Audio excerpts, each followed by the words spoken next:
queridos alunos, queridas alunas, sejam muito bem-vindos a esse outro vídeo da norma de estoques, a PC 16 e AS 2, que nós vamos tratar de reconhecimento e mensuração, certo?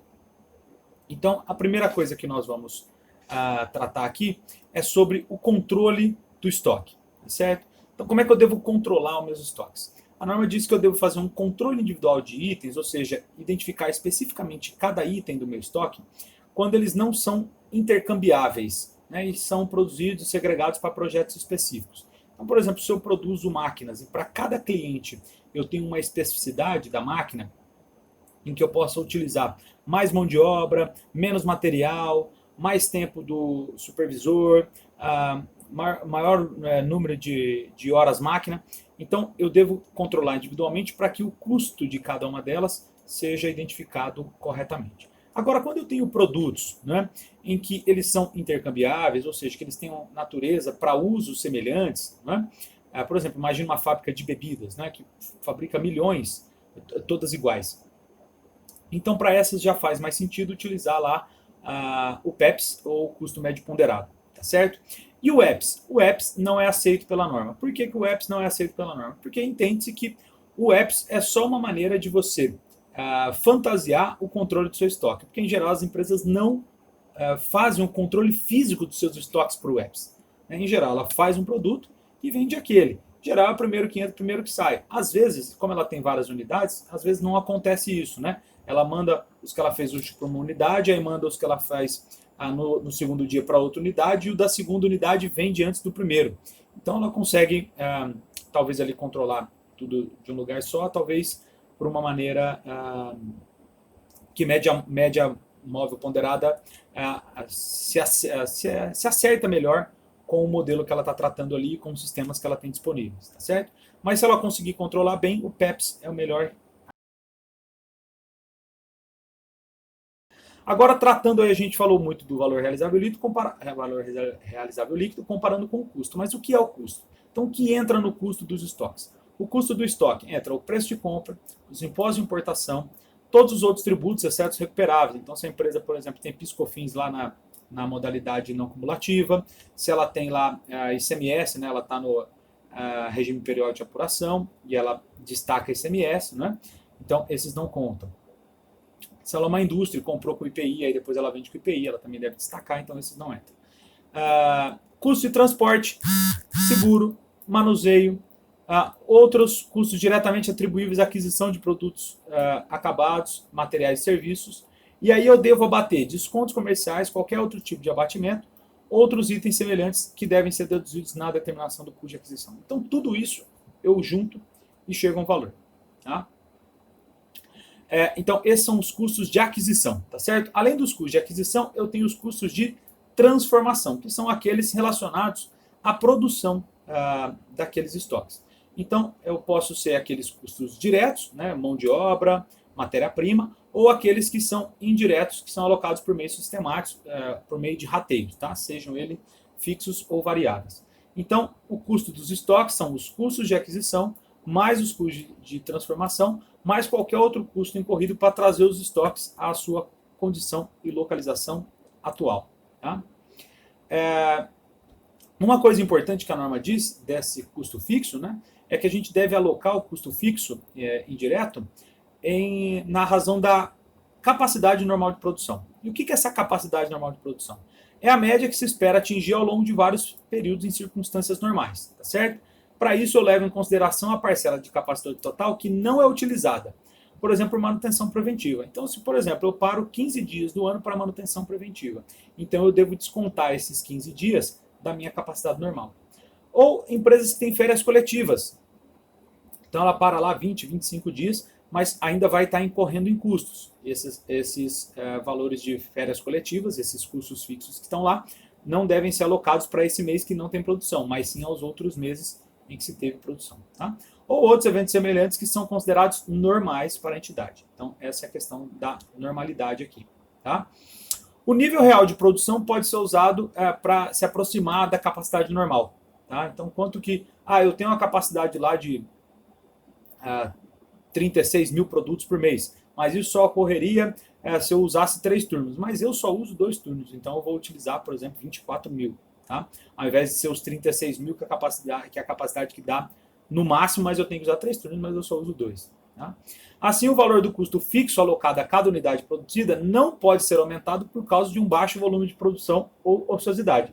Então, se em algum momento da minha venda, da minha produção, eu estou vendo que o meu produto não está sendo vendido e eu interrompo a produção um pouco, essa redução da produção não pode elevar o custo do meu produto. Tá? Então, essa ociosidade eu devo lançar da parte no resultado. Os custos fixos não alocados aos produtos devem ser reconhecidos diretamente como despesa no período que são incorridos. É isso que eu falei, por exemplo, da ociosidade. Tá? Já em períodos de anormal alto volume de produção, o montante de custo fixo alocado a cada unidade produzida deve ser diminuído, de maneira que os estoques não são mensurados acima do custo normal lá. Tá? Então, quando eu tenho um volume muito maior de produção, que faz com que o custo fixo caia, tudo bem. O que não pode fazer é o contrário. Certo?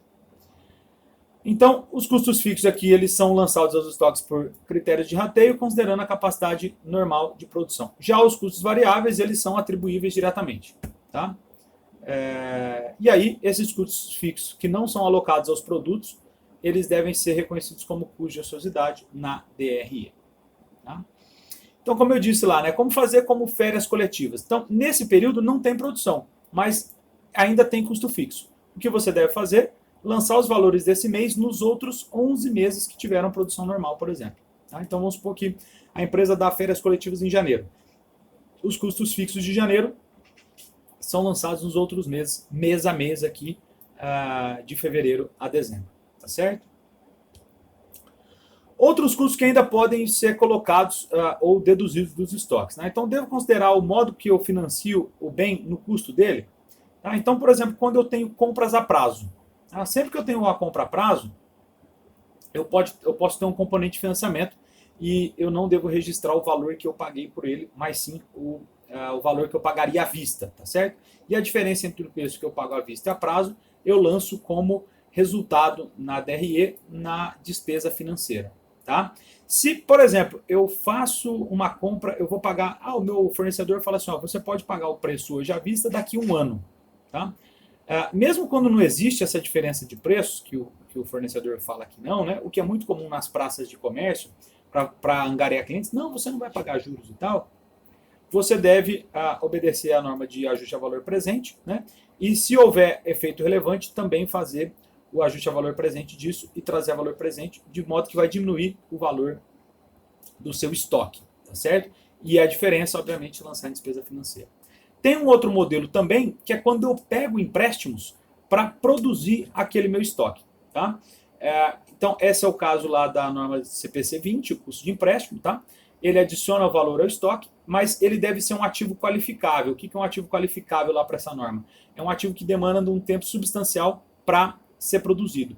Eu tenho aqui, por exemplo, o caso de vinho, o caso de queijos, que demoram um tempo, aí pode ser que demore um ano inteiro, ou até mais de ano, para ser produzido. Então, se eu peguei financiamento para produzir ele, eu posso agregar o custo desse financiamento, a despesa financeira desse financiamento, para dentro do estoque. Tá certo? Para mais detalhes disso, aí lá no CPC 20. Ok?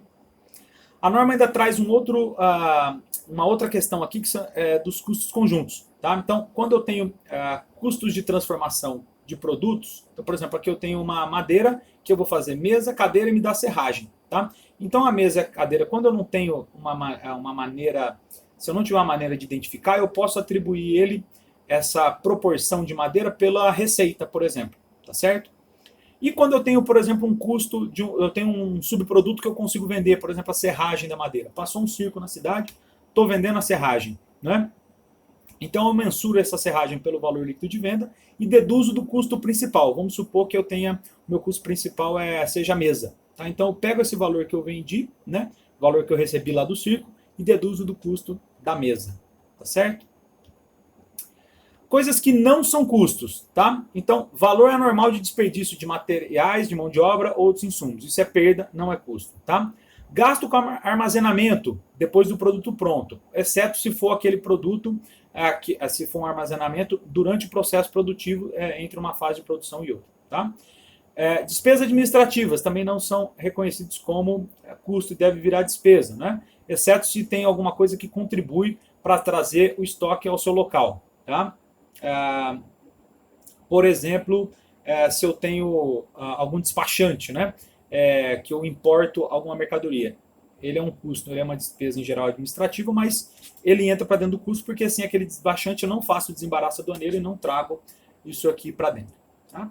E despesas de comercialização também não são custos, eles, incluindo aí a venda e entrega dos bens e serviços aos clientes, eles são lançados lá como despesa de venda, certo? Então, finalizando aqui, reconhecimento da despesa. Né? Quando o valor realizável líquido é menor que o custo, eu reconheço a diferença no resultado no período em que foi verificada a perda. Se o valor realizável líquido é maior ou igual ao custo, eu não reconheço no resultado, exceto se eu já tiver reconhecido uma perda e eu faço a reversão. E essa reversão é até o valor do custo que eu tinha anteriormente. Tá? Se eu vendi ou usei um estoque, eu jogo lá no resultado, né, como o valor do custo registrado líquido de qualquer redução que tenha tido por ajuste de valor realizável líquido. Tá? E se eu usar em outro ativo, eu coloco para dentro do custo daquele ativo, né? Por exemplo, no imobilizado. E ele vai para a despesa conforme aquele imobilizado for sendo consumido, ou seja, pela sua depreciação. Tá certo, pessoal? Então, chegamos ao fim aqui de mais uma aula. Espero que tenham gostado. Até a próxima. Tchau, tchau.